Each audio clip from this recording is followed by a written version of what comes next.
درود شریف پڑھو. اللہم صلی علی سیدنا شفیعنا نبینا حبیبنا کریمنا مولانا ومولانا محمد معدن الجود والکرم والہ صحبہ بارک وسلم. بسم اللہ الرحمن الرحیم.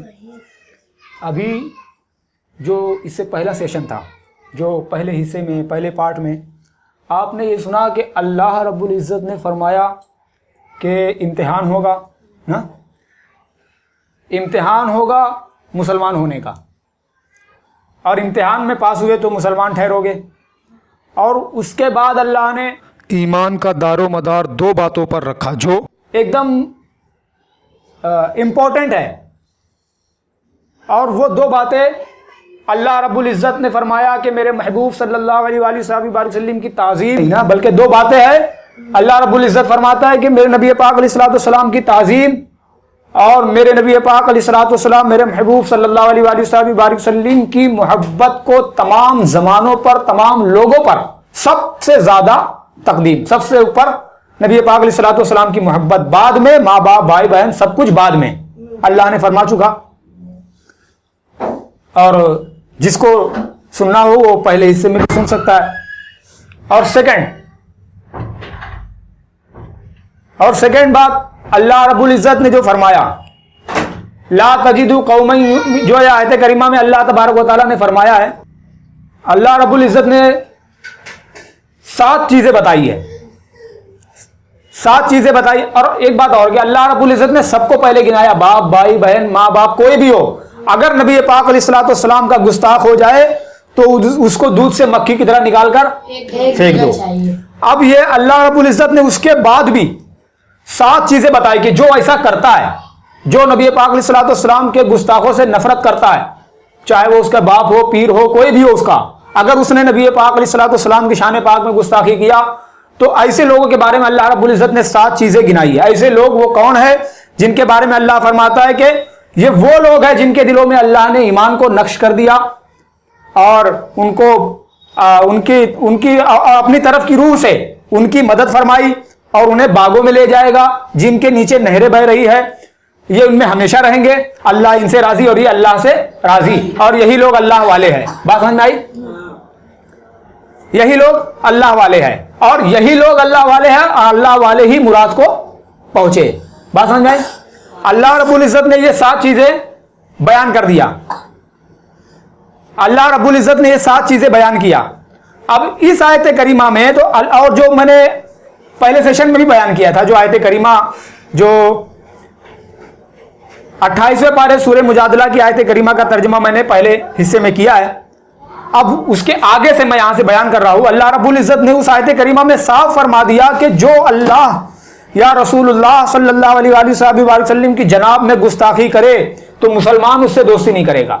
جو مسلمان ہوگا وہ ہرگز ایسے آدمی سے دوستی نہیں کرے گا جس کا صریح مفاد یعنی کھلا فائدہ یہ ہوا کہ جو اس سے دوستی کرے، یعنی کھلا جو اس کا جو مفاد نکلا، جو اس کا مفہوم نکلا، اس کا کھلا مطلب یہ نکل کر آیا کہ جو بھی اس سے دوستی کرے گا وہ مسلمان نہیں ہوگا.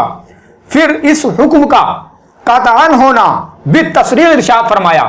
پھر اللہ رب العزت نے ایک دم لائن سے گنایا کہ وہ باپ ہو، چاہے تمہارا باپ ہو، چاہے بیٹا ہو، چاہے عزیز، سب کو اللہ رب العزت نے گنا دیا کہ کوئی تمہارا کیسا ہی پیارا کیوں نہ ہو نا، چاہے تم اس کو کتنا بھی زیادہ عزت والا کیوں نہ سمجھتے ہو نا. بات سمجھ میں؟ اگر وہ محبوب کا گستاخ ہو گیا نا، اللہ کے پیارے محبوب صلی اللہ علیہ وآلہ وسلم کا گستاخ ہو گیا، ایمان ہے تو گستاخی کے بعد اس سے محبت نہیں رکھ سکتے. جس کے دل میں ایمان ہے اور اس نے اگر کسی نے گستاخی کیا تو جس کے دل میں ایمان ہے وہ اس شخص سے کبھی محبت نہیں کرے گا. اس کی وقاحت یعنی اس کی تعظیم، اس کی ریسپیکٹ وہ بالکل نہیں کرے گا، چاہے وہ باپ ہو، بھائی ہو، پیر ہو، مولانا ہو، مفتی ہو، کوئی بھی ہو. اللہ رب العزت کا اتنا فرمانا کافی تھا، لیکن اس کے بعد دیکھو وہ تمہیں اپنی رحمت کی طرف بلاتا ہے، اپنی عظیم نعمتوں کا لالچ دلاتا ہے، اپنے عظیم نعمتوں کا لالچ دلاتا ہے. اور اللہ و رسول صلی اللہ علیہ وآلہ وسلم کی عظمت کے آگے کسی کا پاس نہ کیا. اگر کسی نے اللہ رب العزت کی عظمت کے آگے کسی کا لحاظ نہیں کیا، کسی سے کوئی تعلق نہیں رکھا، تو تمہیں کیا کیا فائدے حاصل ہوں گے سنو. فرسٹ، اللہ رب العزت فرماتا ہے تمہارے دلوں میں ایمان نقش کر دے گا, تمہارے دلوں میں ایمان کو انسکرائب کیا جائے گا, نقش کیا جائے گا, لکھا جائے گا, جس میں اللہ رب العزت, جس میں انشاءاللہ تبارک و تعالی حسن خاتمہ کی بشارت ہے. حسن خاتمہ مطلب سمجھے؟ حسن خاتمہ یعنی ایمان پر موت ہونا, اور یہ مسلمانوں کے لیے سب سے بڑی دولت ہے. یہ مسلمانوں کے لیے سب سے بڑی دولت ہے کہ اس کا خاتمہ ایمان پر ہو جائے. بات سمجھ میں آئی؟ اور جب ایمان پر دولت ہو, ایمان پر خاتمہ ہوگا تو جنت کی ساری عظیم نعمتیں ملے گی ہی ملے گی. بات سمجھ میں آئی؟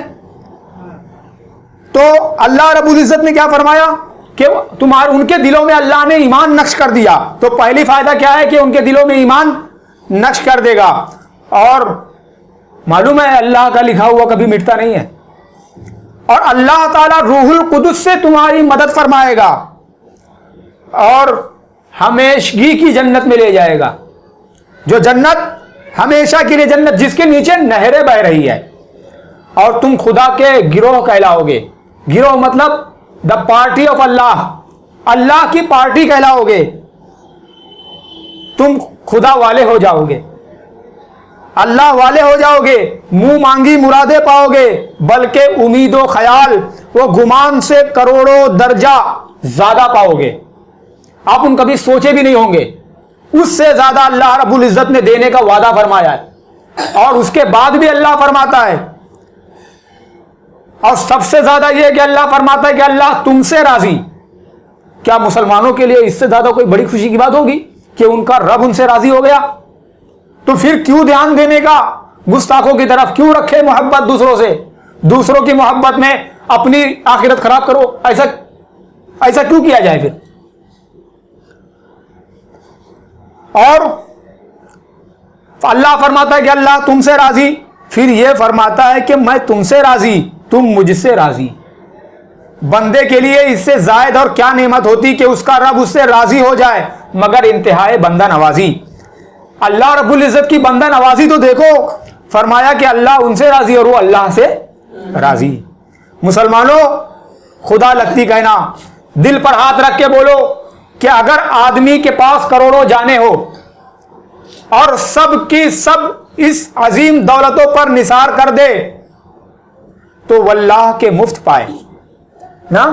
آدمی کے پاس اگر کروڑوں جانیں ہو, وہ ان ساری دولتوں کے لیے جو اللہ رب العزت نے گنائی ہے اپنی کروڑوں جانیں قربان کر دے گا نا, کروڑوں جانیں وہ قربان کر دے گا. پھر زید و عمر وہ بکر, ان سے علاقہ رکھنے کا کیا مطلب نکلتا ہے؟ جب اللہ رب العزت نے جو 7 نعمتیں گنائی ہے, آدمی کروڑوں جانیں اپنی قربان کر سکتا ہے وہ پانے کے لیے, تو اللہ رب العزت کے لیے کیا کوئی اتنا نہیں کر سکتا ہے کہ ایسے گستاخوں سے دور ہو جائے؟ ہاں, اور جو نہیں کرے گا وہ جہنم میں جائے گا. ہاں, آگے اللہ رب العزت نے وہ بھی فرمایا ہے کہ اس کا حشر کیا کروں گا. جو ایسا کرے گا اس کے لیے اللہ رب العزت نے یہ بھی اس کے لیے عذاب کا تازیانہ بھی تیار کیا ہے. جس پر اللہ تعالیٰ ان بے بہا نعمتوں کا وعدہ فرما رہا ہے, اور اس کا وعدہ یقیناً سچا ہے نا. قرآن کریم کی عادت کریمہ ہے کہ جیسا کہ اس کے ماننے والوں کو اپنی نعمتوں کی بشارت دیتا ہے, اللہ رب العزت اپنی نعمتوں کی بشارت دیتا ہے, اور جو نہیں مانتا ہے تو اس پر عذابوں کا تازیانہ بھی بتاتا ہے نا, عذابوں کا تازیانہ بھی رکھتا ہے. جو پس ہمت نعمتوں کی لالچ میں نہ آئے تو سزاؤں کے ڈر سے آ جائے نا, تو سزاؤں کے ڈر سے آ جائے. اب وہ عذاب بھی سن لیجئے جو اللہ رب العزت نے تیار کیا ہے. اللہ رب العزت فرماتا ہے یا ایھا الذین آمنوا لا تتخذوا آباءكم وإخوانكم أولياء إن استحبوا الكفر على الإيمان ومن يتولهم منكم فأولئك هم الظالمون. اللہ رب العزت فرماتا اے ایمان والو, اپنے باپ اپنے بھائیوں کو دوست نہ بناؤ, اگر وہ ایمان پر کفر پسند کرے، اگر وہ ایمان پر کفر پسند کرے اور تم میں سے جو ان سے رفاقت پسند کرے وہی لوگ ستمگار ہے۔ اب دوسری جگہ اللہ فرماتا ہے یا ایھا الذین آمنوا لا تتخذوا عدوی وعدوکم اولیاء۔ اللہ رب العزت فرماتا اے ایمان والو میرے اور اپنے دشمنوں کو دوست نہ بناؤ، اور فرماتا ہے آگے تسرون الیہم بالمودہ وانا اعلم بما اخفیتم وما اعلنتم ومن یفعلہ منکم فقد ضل سواء السبیل۔ اللہ فرماتا آپ سنو، فرماتا ہے تم چھپ کر ان سے دوستی کرتے ہو، تم چھپ کر ان سے دوستی کرتے ہو، میں خوب جانتا ہوں۔ اللہ فرماتا میں خوب جانتا ہوں جو تم چھپاتے اور ظاہر کرتے ہو، اور تم میں جو ایسا کرے گا بے شک وہ ضرور سیدھی راہ سے بہکا، بے شک وہ ضرور سیدھی راہ سے بہکا۔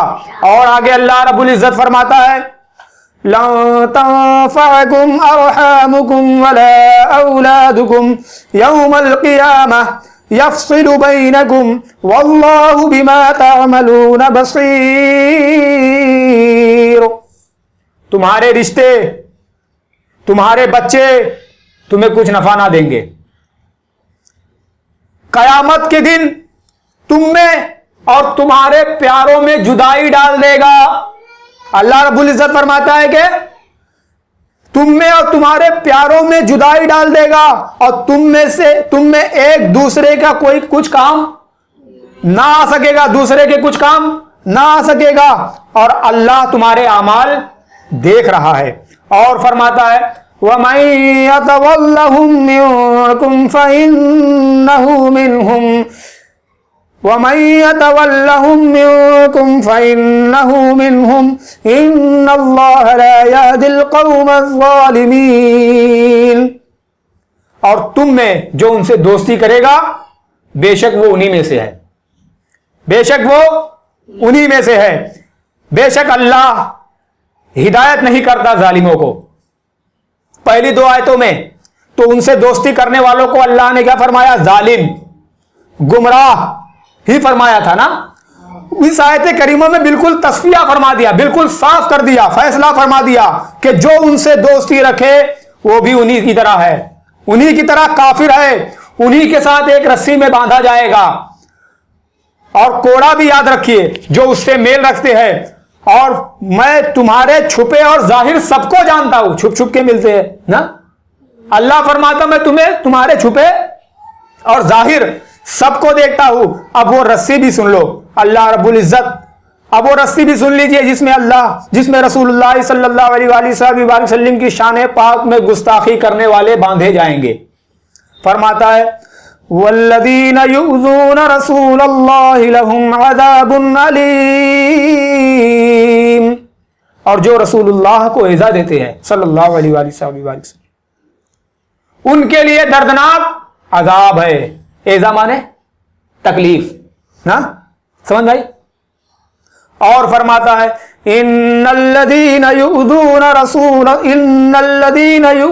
الله ورسوله لعنهم الله في الدنيا والآخرة وأعد لهم عذابا مهينا۔ بے شک جو اللہ و رسول صلی اللہ علیہ وسلم کو ایذا دیتے ہیں ان پر اللہ کی لعنت، ان پر اللہ کی لعنت لعنت ہے دنیا میں اور آخرت میں، اور اللہ ان کے لیے ذلت کا عذاب تیار کر رکھا ہے۔ ذلت کا عذاب اللہ رب العزت نے ذلت کا عذاب تیار کر رکھا ہے۔ اللہ ایذا سے پاک ہے، اللہ کو تکلیف کون دے سکتا ہے؟ کوئی نہیں، اللہ تو ایذا سے پاک ہے۔ مگر سنو اپنے پیارے حبیب صلی اللہ علیہ وسلم کی شان پاک میں گستاخی کو اپنی ایذا فرماتا ہے کہ اگر کسی نے میرے محبوب صلی اللہ علیہ وسلم کی شان پاک میں گستاخی کری اس نے جو ہے اللہ رب العزت کو تکلیف دی نا، ایذا دیا۔ ان آیتوں سے اس شخص پر جو رسول اللہ صلی اللہ علیہ وسلم کے بدگوئیوں سے محبت کا برتاؤ کرے، یعنی جس نے رسول اللہ صلی اللہ علیہ وسلم کے گستاخوں کے ساتھ محبت کا سلوک کرنے کی بات کیا، محبت کا سلوک کیا، اللہ رب العزت نے کتنے 7 کوڑے تیار کیے۔ جو دور رہتے ہیں ان کے لیے 7 نعمت ہے، اور جو گستاخوں سے مل جول کرتے ہیں ان کے لیے اللہ کے 7 کوڑے ہیں نا، 7 دردناک 7 کوڑے ہیں۔ فرسٹ، وہ ظالم ہے، وہ ظالم ہے، وہ گمراہ ہے، کافر ہے، اس نے اللہ واحد قہار کو ایزا دیا، اس پر دونوں جہان میں خدا کی لعنت ہے۔ اے مسلمانوں، اے مسلمانوں، اے امتی سید الانس والجان صلی اللہ علیہ وآلہ وسلم، خدا را ذرا انصاف تو کر لے کہ وہ 7 بہتر ہے جو ان لوگوں سے دور رہنے پر ملیں گے، یا یہ 7 کہ وہ 7 بہتر ہے جو ان لوگوں سے دور رہنے پر ملیں گے کہ دل میں ایمان جم جائے، اللہ مددگار ہو، جنت مقام ہو، اللہ والوں میں شمار ہو، مرادیں ملے، خدا تجھ سے راضی ہو جائے، تو خدا سے راضی ہو جائے، یہ 7 بھلے ہے، یا ان لوگوں سے دوستی رکھنے پر جو 7 ملیں گے، ظالم، گمراہ، کافر، جہنمی، آخرت میں خوار، خدا کو ایزا دینے والا، اور خدا دونوں جہان میں لعنت کرے، ہائے ہاتھ ہائے ہاتھ۔ کون کہہ سکتا ہے کہ یہ 7 اچھے ہیں؟ کون کہہ سکتا ہے کہ یہ 7 اچھے ہیں کہ اللہ کی لعنت کا مستحق بنے نا؟ وہ 7 ہی اچھے ہیں نا جو ان سے دور رہنے پر ملیں گے۔ مگر جانے برادر، خالی یہ کہہ لینے سے کام نہیں چلے گا، وہاں تو امتحان کی ٹھہری ہے، یہ کہہ لینے سے کام نہیں چلے گا۔ ابھی آیت کریمہ اوپر سن چکے کہ لوگ کیا اس بھلاوے میں ہے کہ اتنا کہہ لینے پر چھوڑ دیے جائیں گے کہ ہم مسلمان؟ ارے سنتے ہو، اللہ فرماتا ہے آزمائے جاؤ گے، اگر آزمائش میں کامیاب ہوئے تو مسلمان ٹھہرو گے۔ استغفر اللہ ربی من کل ذنب واتوب اللہ، بولنے میں کوئی غلطی بھی ہو، اشہد ان لا الہ الا اللہ واشہد ان محمدا عبدہ ورسولہ۔ اب انشاءاللہ تبارک و تعالی آگے کا نیکسٹ پارٹ میں بیان کیا جائے گا۔ السلام علیکم ورحمۃ اللہ وبرکاتہ۔ مولاي صل وسلم دائما ابدا